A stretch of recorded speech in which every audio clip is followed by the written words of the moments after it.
Bismillahirrahmanirrahim. Balik lagi bersama kami di Zona Aplikasi.com. Oke, sahabatku, kali ini kita akan coba mempelajari cara mencari koin kripto yang akan naik ya. Oke, mungkin sahabat ingin tahu bagaimana kita bisa mengenali koin kripto yang bakalan naik ya. Untuk itu kita perlu tool bantuan ya, seperti CoinMarketCap, CoinGecko, TradingView ya. Saya menggunakan tool ini untuk melakukan pengecekan kripto-kripto yang berpotensi ada kenaikan gitu ya. Pertama sekali sahabat itu bisa menggunakan CoinGecko ya. Jadi sahabat tinggal akses saja CoinGecko ya, ketik aja di Google, nanti tampilan seperti ini. Oke, pertama sekali sahabat perhatikan terlebih dahulu volume transaksi ya. Jadi di bagian volume transaksi ini sahabat perhatikan, kalau misalnya volume transaksi ini dalam 24 jam terakhir mulai nanjak dari volume transaksi biasanya, itu kemungkinan ada sesuatu pembaruan ya, atau ada good news tentang koin tersebut. Maka koin ini kebanyakan langsung dibeli oleh kebanyakan orang. Jadi sahabat perhatikan terlebih dahulu di volume transaksi ya. Kalau misalnya tiba-tiba mulai naik, jadi sahabat perhatikan koin ini sudah berada di zona overbought atau oversell gitu ya. Kalau misalnya udah di dalam zona overbought, jadi sahabat tunggu terlebih dahulu ya. Oke, selanjutnya kita perhatikan supply beredar sama pasokan maksimalnya ya. Jadi sahabat juga perlu memperhatikan pasokan maksimal dari koin tersebut itu ada berapa. Kalau semakin kecil pasokan maksimalnya, maka semakin bagus ya. Kalau pasokan maksimalnya terlalu besar, jadi sahabat bisa tunda dulu ya untuk melakukan pembelian koin tersebut. Jadi sahabat harus lihat dengan betul-betul ya di pasokan maksimal. Kalau terlalu besar itu kemungkinan gak lama gitu naiknya. Jadi untuk menjadi besar seperti Bitcoin atau Ethereum, Litecoin atau BNB itu sedikit lama kalau pasokannya terlalu besar. Nah, untuk mengenali koin yang bakalan naik, jadi sahabat perhatikan juga di supply yang beredarnya. Jadi supply yang beredar ini semakin mendekati pasokan maksimal, maka semakin bagus. Jadi sahabat jangan beli kalau misalnya supply yang beredar ini masih sedikit, sedangkan pasokan maksimal cukup besar yang masih tersedia, itu masih disimpan oleh para developernya. Itu harus hati-hati. Katakanlah 10% dari koin ini baru keluar, sedangkan 90% masih tersimpan atau di-hold oleh para developernya. Itu sahabat harus hati-hati membeli koin-koin semacam itu, karena bisa saja terjadi dump. Ketika koin itu dilempar ke pasar, itu bisa menyebabkan market crash gitu, karena akibat penjualan dari koin tersebut ya. Jadi ketika memilih koin, sahabat perhatikan supply yang beredar sama pasokan maksimal. Usahakan kalau kita hitung persentasenya harus lebih besar yang supply beredar ini gitu. Kalau kita hitung ke dalam persentase ya. Kalau seperti ini udah bagus ini 90% sekian gitu ya. Dan pasokan maksimal yang tersisa itu sekitar 9% sekian. Jadi itu sudah bisa masuk ke dalam kategori untuk kita melakukan pembelian ya. Misalnya seperti ini lagi, BNB.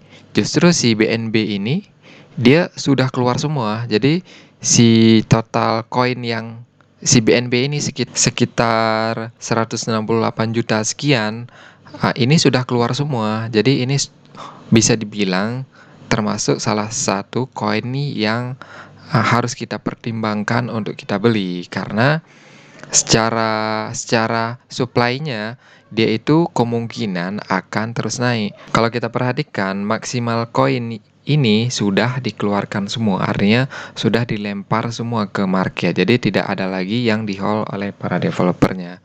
Jadi ini masuk ke dalam kriteria ketika kita memilih suatu koin yang bakalan naik ke depannya.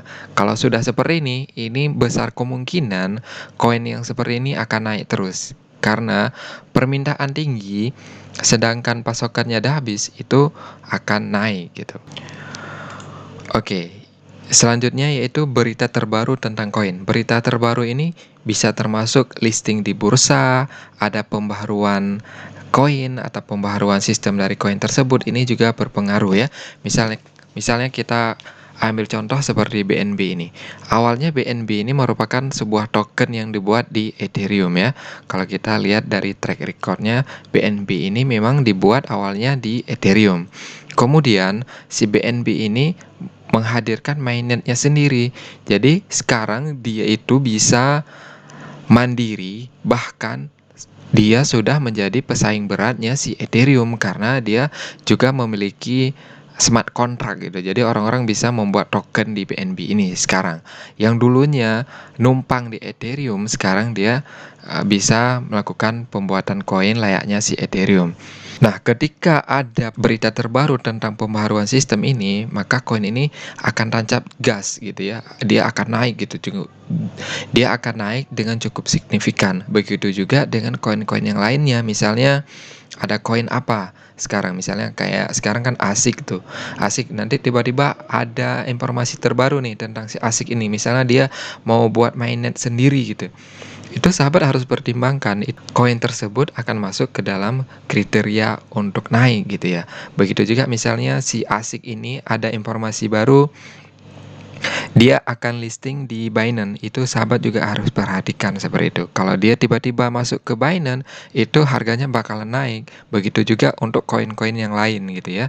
Dan ini berlaku untuk semua koin, hampir semua koin. Kalau dia mau masuk ke market top 10 itu, 10 besar, dia kebanyakan akan naik gitu ya. Baik itu token machine atau koin yang memiliki mainnet sendiri itu akan naik kalau dia ada informasi bakalan listing di market top itu. Otomatis dia volumenya akan bertambah karena orang ini akan terus mengakumulasi ya. Oke, selanjutnya kita juga perlu memperhatikan riwayat grafik koin dari tahun ke tahun ya. Nah, misalnya kita lihat si BNB ya. Jadi sahabat lihat di Max ya. Sahabat scroll ke bawah aja di CoinGecko, kemudian kita lihat di bagian Max. Seperti ini. Nah, koin seperti ini yang grafiknya cenderung naik dari tahun ke tahun seperti ini sahabat bisa mempertimbangkan untuk membeli ya. Kalau misalnya sahabat lihat dari tahun ke tahun dia grafiknya turun seperti ini dari awal, misalnya dia angkanya 800 ya pas awal tahunnya. Terus tahun berikutnya turun setiap tahun turun terus, itu sahabat bisa pertimbangkan untuk tidak membeli aja koin seperti itu. Kemungkinan besar dia akan terus turun. Jadi bagusnya sahabat mencari koin yang sahabat ketika mencari koin kripto yang akan naik, itu sahabat cari yang seperti ini ya, yang grafiknya cenderung naik gitu. Jadi coba kita periksa ini sekali lagi si Polygon, kita lihat grafik dia ya. Lihat nih ya. Jadi setiap ini makin hari ke hari dia cenderung naik seperti ini ya. Ini bagus. Ketika dia di pump kemudian dump, setelah dump dia bisa bangkit lagi ya. Ini bagus untuk kita beli koin-koin yang seperti ini. Oke, selanjutnya yang tidak kalah penting yaitu kita harus memilih koin yang kenaikan koin tersebut cenderung bisa mengimbangi dari kenaikan Bitcoin itu sendiri ya. Koin-koin semacam ini dia kemungkinan akan naik terus ya, karena dia bisa mengimbangi kekuatan dari kenaikan BTC ya. Kalau koin-koin semacam ini kita bisa simpan dia karena koin kripto yang seperti ini dia cenderung naik dari tahun ke tahun. Misalnya sahabat buka aja di TradingView, kemudian sahabat cari pairnya di sini, tambahin aja misalnya BNB BTC gitu ya. Sahabat aktifkan terlebih dahulu seperti ini. Kemudian sahabat buka. Nah, sahabat perhatikan di chart ini. Kalau kita lihat si BNB ini dia itu dari tahun ke tahun cenderung naik ya. Kalau BTC turun, dia turun. Kemudian kalau si BTC naik. Kalau BTC turun. Kalau seperti ini BTC naik, dia juga ikut naik. Kemudian dia BTC turun, dia turun ya. Nah, koin-koin semacam ini harus kita pertimbangkan gitu ya. Kemudian coba kita lihat si Matic ya. Matic juga sama. Kalau kita lihat di chartnya, dia juga sama. Ketika si BTC pump, dia ikutan pump juga ya. Jadi dia bisa mengimbangi kekuatan dari si BTC itu sendiri ya. ketika si BTC dump, dia juga ikut dump seperti ini. Nih BTC naik, dia naik. Kemudian si BTC turun, dia ikut turun. Sekarang coba kita perhatikan si XRP. Kalau kita lihat grafik si XRP ini, dia cenderung turun.